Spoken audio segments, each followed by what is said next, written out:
드디어 겨울이 왔습니다. 이제 날씨가 겨울에 접어들고 있습니다. 그래서 춥기도 하고 점점 이제 이 낮이 짧아지고 있죠. 또 하나는 이제 이렇게 겨울이 오면 집집마다 월동 준비를 합니다. 우리나라의 월동 준비는 가장 우선하는 것이 김장입니다. 그래서 우리 여신도분들은 이제 집집마다 겨울 준비를 아마 하고 있을 거예요. 교회도 겨울 준비를 조금씩 해가고 있습니다. 저희 기억으로는 제가 어렸을 적에 이 겨울을 준비할 적에 저희 아버지는 나무를 준비했던 것 같습니다. 왜냐면 저희 고향 동네는 시골인데 사방이 산으로 둘러싸여 있는 동네예요. 그래서 이 산 안에 이제 겨울 되면은 나무를 했던 것 같습니다. 지금은 이제 난방이 석탄, 석유 등으로 바뀌었지만 이제 대부분 석유나 가스를 쓰죠. 특별히 도시 같은 경우는 도시가스를 사용해서 난방을 하는데 제가 어렸을 적에는 이제 나무를 뗐던 것 같아요. 그래서 저희 아버지가 나무할 적에 저도 따라가서 그 나무찌개를 젓던 기억이 있습니다. 그래서 그걸 져서 집으로 날랐던 그런 기억이 있습니다. 그리고 또 월동 준비에 또 우리 주부들은 겨울을 준비하는 일이 김장입니다. 원래 김장의 유래는 인터넷에서 한번 찾아보면 이렇습니다. 이규보의 동궁이상국집에 가포유경이라는 글이 있습니다. 거기 보면 당시에 만들었던 순무장아찌, 순무김치에 대해서 이렇게 표현하였습니다. 순무당금 장아찌는 여름철에 먹기 좋고 소금에 절인 김치는 겨울에 반찬이 되네. 뿌리는 땅속에서 자꾸만 커져 설이 맞은 것 칼로 잘라 먹으니 매 같은 맛이지 라며 겨울 준비에 앞서 김장의 유래와 역사를 전하고 있습니다. 원래 김치라는 명칭 자체도 채소를 소금물에 담근다는 의미의 침체에서 유래되었습니다. 침체가 이제 팀체 혹은 딤체로 발음됐다가 국외음화라는 게 있어요. 이게 뭐냐면 디귿이나 티귿이 제일 앞에 오면 그것을 지읒이나 치읒으로 바꾸는 거예요. 그래서 짐체로 말했다가 오늘날 김치가 된 것으로 추정됩니다. 처음에는 무를 주원료로 썼대요. 그러니까 오늘날은 김치 하면은 배추가 주원료죠. 옛날에는 김치 하면은 무가 주원료였대요. 그러다가 조선 중기 이후에 고춧가루가 보급되고 그리고 일제시대 때 이제 배추라는 게 들어오면서 이제 요즘 김치의 대부분은 뭐예요? 배추로 만드는 배추김치잖아요. 근데 원래는 우리나라의 전통 김치는 무로 담으는 그런 김치라고 합니다. 우리는 계절의 변화를 잘 준비하는 사람이 지혜롭다 합니다. 그리고 이보다 더욱 지혜로운 사람은 인생의 변화에 대해서 잘 준비하는 사람입니다. 그렇게 성경도 우리에게 우리날 계수함을 가르치자 지혜로운 마음을 얻게 하소서라고 전합니다. 오늘 성경은 인생의 변화에 지혜롭게 대처하는 한 인물을 소개합니다. 우리도 바울처럼 지혜로운 마음으로 겨울을 준비하기를 축원합니다. 자, 오늘 성경은 바울이 제자 디모데를 부름으로 시작합니다. 지금 바울은 로마의 감옥에 갇혀서 오도 가도 못하는 어려운 신세입니다. 그리고 조금 후에 바울의 순교가 있었을 것입니다. 우리 다 함께 9절 말씀을 읽겠습니다. 너는 어서 속히 내게로 오라. 굉장히 짧죠. 오늘 성경에 사도 바울이 디모데에게 보낸 두 번째 편지입니다. 사실 바울이 디모데에게 몇 번의 편지를 보냈는지는 모릅니다. 사도 바울과 디모데는 굉장히 친밀한 관계, 스승과 제자. 어떻게 보면 거의 아버지처럼. 그래서 디모데를 가서 나의 아들이다라고 부를 정도 했어요. 근데 어쨌든 이 디모데에게 편지를 보냈는데 성경에는 두 번의 편지가 기록되어 있습니다. 그래서 성경에 남은 편지 중에 두 번째 편지를 가지고 우리는 디모데후서라고 부릅니다. 자, 디모데후서는 성경학자들의 연구에 의하면 바울이 로마의 감옥에 갇혀 있으면서 기록한 서신입니다. 아마 바울은 마지막을 생각하고 있었다 짐작합니다. 그동안 했던 모든 사역의 마지막과 자신의 삶의 마지막에 이르렀다고 생각합니다. 성경학자들은 사실 디모데후서에서 바울의 위치는 생각보다 어려웠다고 이야기합니다. 오랜 감옥 생활은 바울의 건강을 악화시켰고 이 계속되는 감옥 생활과 가까운 지인들은 재판으로 만나지 못하는 관계는 바울의 정신을 괴롭혔습니다. 그러니까 바울도 지금 나이가 많아요. 근데 감옥에 갇혀 있으니까 너무 괴롭고 힘든 시기를 보내고 있습니다. 더욱이 당시 로마 정부의 반기독교 정책은 많은 순교자를 만들어내고 있었습니다. 바울도 자신의 재판에 스스로 변론을 하는 어려움을 겪고 있습니다. 그렇게 그가 디모데를 부른 것은 자신의 마지막을 위한 준비이기도 합니다. 우리는 언젠가 주님께서 부르실 것입니다.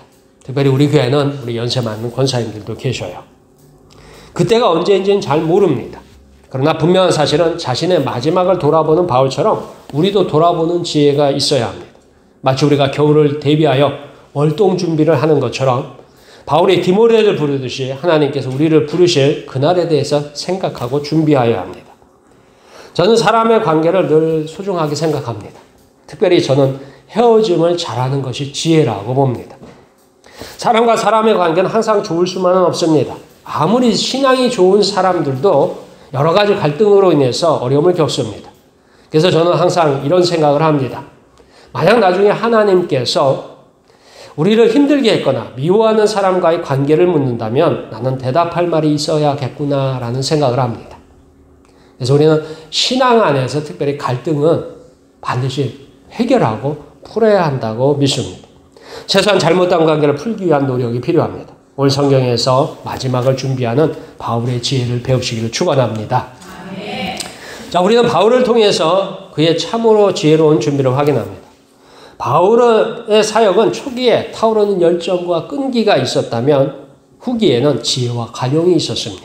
사실 오늘 나오는 마가는 마가 요한입니다. 마가 요한과 바울의 관계는 결코 순탄한 관계는 아닙니다. 어찌 보면 바울이 가장 싫어했던 사람 중에 하나입니다. 우리 다 함께 10절에서 12절까지 말씀드리겠습니다. 데마는 이 세상을 사랑하여 나를 버리고 데살로니가로 갔고 그리스게는 갈라디아로 디도는 달마디아로 갔고 누가만 나와 함께 있느니라. 내가 올 때에 마가를 데리고 오라. 그가 나의 일에 유익하니라. 두기고는 에베소로 보내었노라. 아멘. 아마도 바울은 계속되는 수감 생활과 재판으로 많은 어려움을 겪고 있습니다. 우선 처음에는 데마라는 인물이 나옵니다. 이 데마라는 인물에 대해서 성경에 다른 부분은 잘 나오지 않아요. 다만 오늘 성경에 보면 처음에는 바울을 따라서 복음에 헌신하였던 사람 같습니다. 그렇지만 이제는 세상을 사랑하여 바울을 떠났습니다. 아마 세상을 사랑했다기보다는 바울의 모습을 보고서 어쩌면 복음에 헌신하려고 했던 처음의 결심을 바꿨을 것 같습니다. 그래서 아마 이 데마라는 사람은 복음을 위해서 가는 것이 아니라 자기 인생의, 자기 삶의 방향을 바꿨지 않나 싶습니다. 이것이 바울에게 충격적인 배신이며 커다란 고통이었을 것입니다. 두 번째는 함께 동역했던 사역자들이 하나둘 사역을 위해서 떠났습니다. 그리스게, 디도, 그리고 디모데를 대신할 두기고를 에베소로 보냅니다. 여기 그리스게나 디도나 디모데, 그리고 두기고 이런 사람들은 바울이 자기의 사역을 맡겼던 사람이에요. 바울은 많은 교회를 개척했습니다. 개척하고 자기가 떠나면 교회가 위태롭기 때문에 자기의 제자들 또는 자기가 신앙적으로 인정하는 사람들을 그 개척한 교회에 파송을 해서 그 교회를 담당하도록 했어요. 그래서 오늘 성경에 나오면 그리스게와 디도와 디모데를 사방으로 보냈습니다. 그리고 디모데에게 마가를 데리고 함께 올 것을 요구합니다. 우리는 이것을 통해서 바울은 그의 삶이 점점 바뀌었음을 배웁니다. 바울의 성격, 특징 중에 하나가 매우 과격할 만큼 열정적으로 복음을 전하는 사람입니다. 그렇게 바울과 생각이 다르거나 협조적이지 않으면 오늘날로 말하면 자기와 코드가 다른 경우에는 가차없이 비판하고 내치는 사람입니다. 우리가 성경에 나오는 사도 바울하면 위대한 인물이라고 생각하지만 그의 삶에도 그의 성격이 있어요. 그래서 자기하고 코드가 다르거나 이러면 굉장히 화를 내고 분노하는 사람입니다. 그렇게 때로는 베드로를 비판하고 예루살렘의 사도들을 비판하기도 했습니다. 사도행전 1에는 1차 전도 여행이 나옵니다. 이 바울과 바나바가 전도 여행 중에 갈등이 있었습니다. 훗날 2차 전도 여행에서 바울과 바나바는 다른 여행을 합니다. 근데 성경에 보면 바울과 바나바가 크게 싸웠다고 나와요. 아니, 사도도 싸우나 할 줄 모르지만 어쨌든 이 바울 사도와 이 바나바도 굉장히 친밀한 관계였지만 2차 전도 여행에 크게 싸우고서 다투어서 각자 전도 여행을 갑니다. 심지어 바울은 마가를 굉장히 비난합니다. 다 함께 사도행전 15장 37절에서 40절까지 말씀 찾으시겠습니다. 신약성경 215쪽입니다. 바나바는 마가라 하는 요한도 데리고 가고자 하나 바울은 밤빌리아에서 자기들을 떠나 함께 일하러 가지 아니한 자를 데리고 가는 것이 옳지 않다 하여 서로 심히 다투어 피차 갈라서니 바나바는 마가를 데리고 배 타고 구브로로 가고 바울은 실라를 택한 후에 형제들에게 주의 은혜에 부탁함을 받고 떠나. 사도행전 15장 37절에서 40절 말씀에 보면 그렇게 신앙 좋고 믿음 좋은 바나바와 바울도 어떻게 해요? 네, 싸웠어요. 그러니까 교회 안에서도 신앙 좋고 믿음 좋다고 해서 안 싸우는 게 아니에요. 왜냐하면 사도도 싸우는 판에 사도보다 못한 우리도 어떻게 해요? 싸울 수 있어요. 특별히 바나바는 이 마가를 넓은 마음으로 인정을 하지만 바울은 1차 전도 여행 당시에 지역으로는 밤빌리아라는 곳에 있어요. 그곳에서 마가가 전도 여행을 포기하고 돌아가요. 근데 왜 전도 여행을 포기하고 돌아갔는지에 대한 이유는 나오지 않습니다. 그런데 어쨌든 이 마가가 돌아간 그 이전의 일이 바울에게는 굉장히 마음에 들지 않았나 봐요. 2차 전도 여행에 바울과 바나바가 동행하면서 이제 실라와 마가, 특별히 마가를 같이 동행하기를 원했어요. 근데 바울은 그것을 어떻게 해요? 용납할 수 없는 거예요. 이유는 뭐예요? 이전에 전도 여행 때 중간에 돌아감으로 말미암아 같은 전도 여행을 하는 사람들의 어떤 마음이나 어려움을 많이 줬던 것 같아요.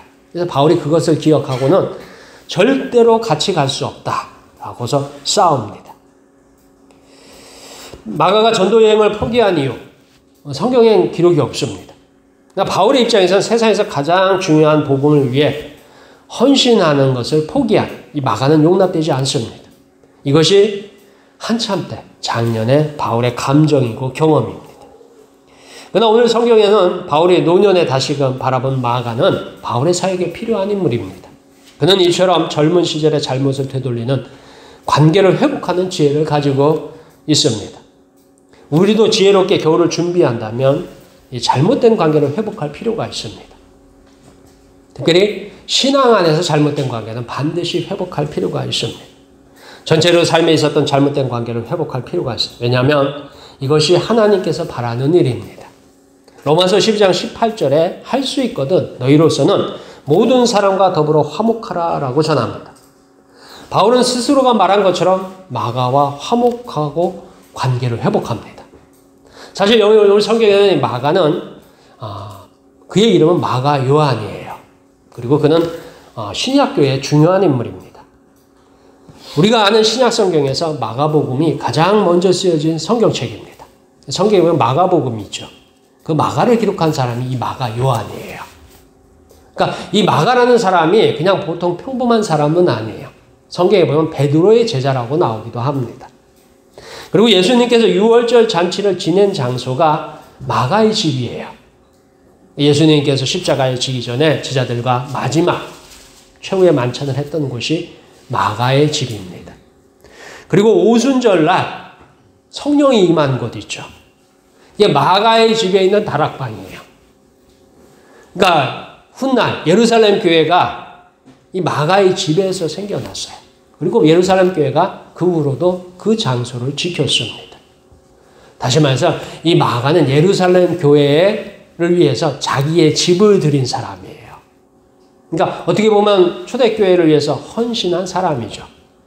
그리고 마가복음을 기록했고 그리고 베드로의 제자로서 복음을 전도했던 사람이에요.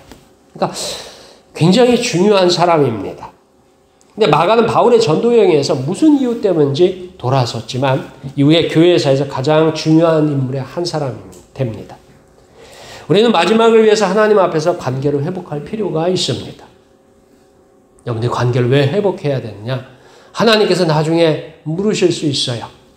여러분이 특별히 교회 안 다니는 사람하고도 싸웠던 관계가 있으면 그것도 회복할 필요가 있어요. 왜냐하면 나중에 하나님께서 이 땅에 심판을 하실 적에 예수 안 믿는 사람들은 다 어디 간다고 되어 있어요? 예, 지옥에 간다고 성경에 나오죠. 예수 안 믿던 사람이 지옥에 가가지고 지옥을 가는 그 심판을 하나님 앞에 받을 적에 하나님이 물을 거예요. 너는 왜 예수를 믿지 않았느냐 하면 그때 하는 말이 이 목포 서북교회 다니는 모 집사하고 제가 싸웠습니다. 그래서 기분 나빠서 뭐예요? 예수를 믿지 않기로 했어요. 교회를 다니지 않기로 했어요. 이럴 수 있습니다. 누구하고 싸웠어요? 예, 목포 서북교회 다니는 권사님하고 집사님하고 제가 싸워가지고 기분 나빠서 예수를 안 믿고 교회를 안 다녔습니다. 라고 얼마든지 말할 수 있어요. 그러면 이제 하나님께서 부르시겠죠. 진짜인지 아닌지 확인해야 되잖아요. 그래서 이제 우리 목포 서울교회 다니시던 분께서 하나님 앞에 이제 불려 나왔어요. 너는 왜 싸웠느냐 하면 싸운 이유가 있겠죠? 자, 싸운 이유까지는 있어요. 그럼 왜 화해하지 않았느냐? 왜 용서하지 않느냐 물으면 답을 해야 돼요? 안 해야 돼요? 안 해도 돼요? 답을 하셔야 돼요. 왜 하셔야 돼요? 예수님께서 우리가 하나님과 원수되었던 관계를 위해서 십자가를 지셨어요. 우리를 구원하시기 위해서 십자가를 지셨어요. 근데 우리는 십자가는 못질망정 싸워서 쫓아내지는 말았어야죠. 싸워서 신앙에서 떠나게 하지는 말았어야죠. 그 관계를 어떻게 해요? 회복하셔야 돼요. 혹시라도 생각나시는 게 있으면 혹시 지금도 서로 알고 있으면 찾아가셔서 용서를 구하세요. 우리가 잘했든 잘못했든 그 관계가 틀어졌다면 그것에 대해서 우리는 회복할 필요가 있습니다. 그 후에 그 사람이 받아들이거나 그 사람이 거절할 것은 이제 하나님께서 그 사람의 몫으로 남겨놨어요. 그러나 우리는 뭐예요?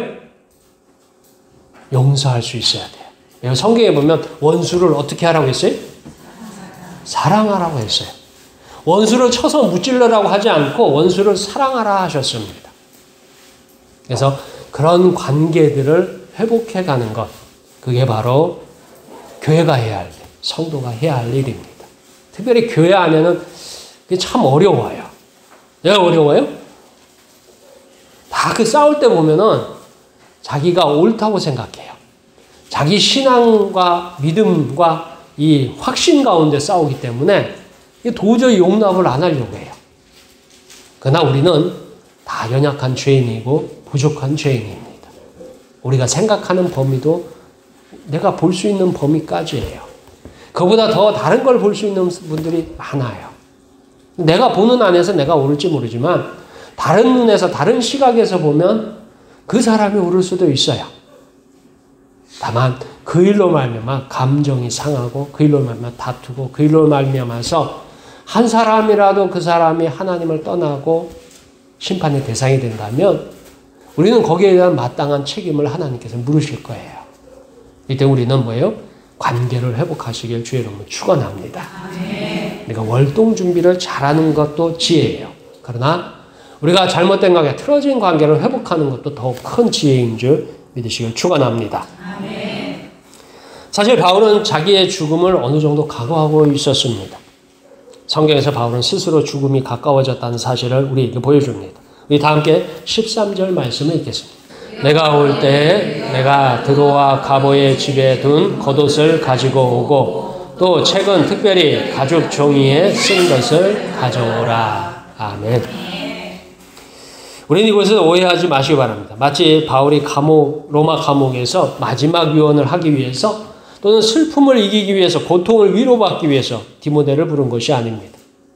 바울이 디모데를 부른 이유는 그에게 더욱 많은 성령의 기름 부음과 하나님의 막중한 사역을 할 수 있는 용기를 붙들어 주기 위해서입니다. 아마도 바울은 감옥에서 의사 누가의 도움을 받아야 할 만큼 질병으로 고통을 겪고 있습니다. 그렇게 겨울을 대비하여 겉옷을 가져오라고 하면서 또 다른 것을 요구합니다. 바로 책을 요구합니다.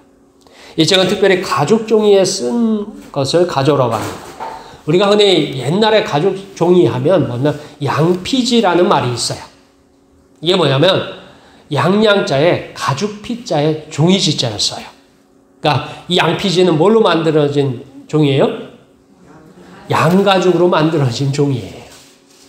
그래서 옛날에는 이 당시에는 이 종이, 오늘날 쓰는 나무로 만드는 이 종이가 그 당시에는 이 성경 시대에 이 이스라엘 쪽에는 없었었어요.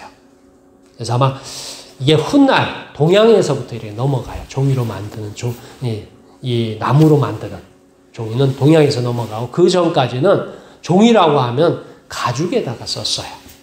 근데 오늘 성경에는 그 가죽 종이로 된 책을 가져오라고 합니다. 바울은 디모데를 부르기 위해서 디모데가 맡고 있는 에베소 교회에 두기고에 부탁하였습니다. 자, 두기고와 디모데가 서로 자리를 교체하는 거예요. 아마 에베소 교회에 디모데가 있었는데 두기고를 보내면서 그 편에 편지를 보낸 것 같아요. 그래서 두기고로 하여금 에베소 교회를 맡아서 사역을 하도록 하고 디모데가 바울을 찾아오는데 혼자 오지 말고 마가를 데려오라고 했어요. 마가가 어디 있는지는 사실 모르겠어요. 근데 아무튼 그 마가와 동행해서 오게 될 것입니다. 사실 에베소서, 빌립보서, 골로새서, 빌레몬서를 가르쳐서 옥중서신이라고 합니다. 물론 오늘 디모데후서도 옥중에서 기록되었지만 그 내용으로 보아서는 이것들은 목회서신이라고도 부릅니다. 목회를 돕기 위한 편지라는 뜻입니다. 자, 이 옥중서신 어디서 썼다는 거예요? 감옥에서 썼어요. 감옥에 갇혀 있어서 옥중서신을 쓰면 그 마음이 어떨까 하는 것입니다. 놀랍게도 바울은 옥중에서 어떤 글을 썼느냐 하고서 찾아보면 자신의 신세를 한탄하거나 고통을 전하지 않습니다. 도리어 기쁨을 이야기하고 면류관을 전합니다. 저 유명한 기쁨의 찬가라는 부분이 있습니다. 빌립보서 4장에 보면 기쁨의 찬가라는 부분이 있어요. 특별히 빌립보서 4장 4절의 말씀입니다. 주 안에서 항상 기뻐하라. 내가 다시 말하노니 기뻐하라 라고 합니다. 본인은 감옥에 갇혀가지고 고통을 받으면서 뭐라고요? 어떻게 하라고요? 기뻐하라. 항상 기뻐하라 하고 있습니다. 오늘 우리가 읽는 성경의 앞부분인 디모데 4장 7절과 8절에서 바울의 신앙 고백이 나옵니다. 우리 다 함께 디모데후서 4장 7절에서 8절 말씀을 읽겠습니다. 나는 선한 싸움을 싸우고 나여 달려갈 길을 마치고 믿음을 지켰으니 이제 후로는 나를 위하여 의의 면류관이 예비되었으므로 주 곧 의로우신 재판장이 그날에 내게 주실 것이며 내게만 아니라 주의 나타나심을 사모하는 모든 자에게 도니라. 아멘. 자, 바울은 이런 사람입니다. 마지막까지 복음을 위해서 달려가는 사람입니다. 그리고 마지막을 디모데와 마가에게 부탁하는 사람입니다. 고난과 고통을 말하는 사람이 아니라 현실을 말하는 사람이 아니라 미래에 하나님께서 주실 소망을 면류관을 바라봅니다. 겨울을 맞이하는 목포 서북의 성도들을 볼 때에 어떻게 보면 지혜롭습니다. 우리 민족이 다 지혜롭죠. 이 겨울 바뀌고 계절이 바뀌는 것. 특별히 이제 은행나무들이 이제 노랗게 물드는 걸 볼 때마다 이제 겨울이 왔구나 우리는 알게 됩니다. 그러면 어떻게 해요? 월동 준비를 하죠. 그래서 월동 준비를 나름대로 이래저래 하고 교회도 월동 준비를 합니다. 왜냐하면 현명하게 시기와 날짜를 보아서 겨울을 준비하고 있습니다. 자, 오늘 성경은 이보다 더욱 큰 지혜를 말하고 있습니다. 그것은 인생의 마지막을 바라보는 바울을 통해서 전하고 싶습니다. 바울은 자신의 마지막을 준비한 사람입니다. 그는 지혜롭게 준비하였습니다. 과거의 관계를 정리하였습니다. 특별히 잘못된 관계, 비틀어진 관계, 그리고 괴로운 관계, 그리고 이 모든 관계들을 어떻게 해요? 다시 회복하기 위해서 노력했습니다. 최선의 관계를 회복하려고 노력하였습니다. 그는 현실보다는 미래에 하나님의 주실 소망을 전하였습니다. 그는 감옥에서 고통받으며 죽을 날을 기다리는 죄수가 아니라 하나님 나라에서 가장 좋은 면류관을 바라보는 위대한 사도였습니다. 우리도 현실을 바라보고서 겨울을 준비하듯이 하나님을 바라보고서 면류관을 준비하는 모두가 되시길 축원합니다. 아멘. 특별히 목포 서부교회가 겨울을 잘 준비하듯이 하나님께 받을 상급을 준비하는 모두가 되기를 축원합니다. 기도하겠습니다.